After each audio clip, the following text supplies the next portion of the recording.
So to continue our treatment modalities for migraine, the next group of drugs we're going to talk about are the Serotonin 1D1b Agonist, more affectionately known as the Triptans.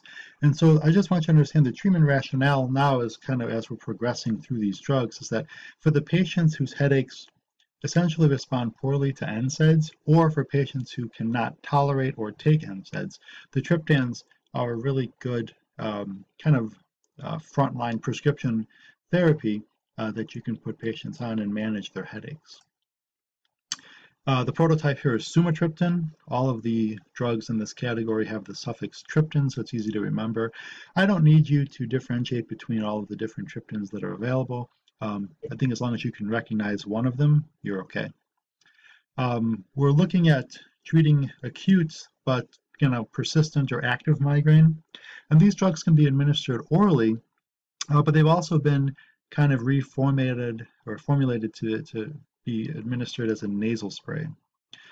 There's a proposed mechanism of action. There's active research still in the area of the pathogenesis and the pathophysiology of headache, but it seems like it activates the serotonin receptors on presynaptic trigeminal nerve endings.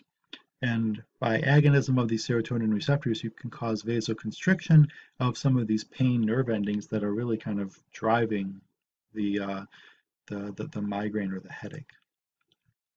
These triptans have really poor bioavailability, so that's why we are kind of playing around with various formulations. There's also a sub-Q injection.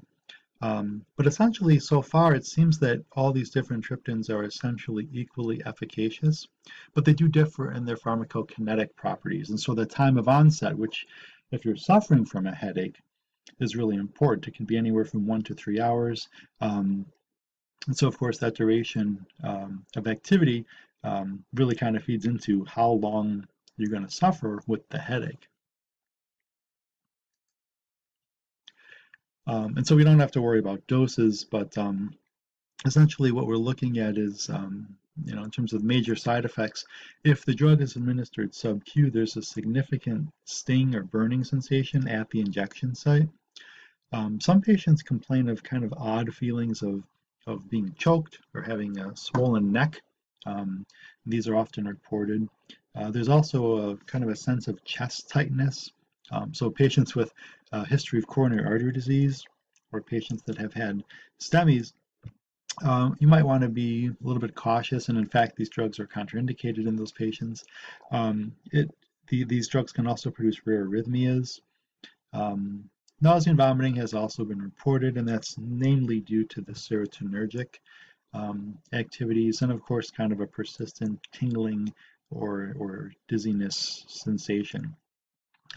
But all in all, these drugs are pretty well tolerated. They do have significant side effects that you have to worry about, but in some cases the migraine is worse than some of these side effects and can be debilitating for those of you who have ever suffered from one.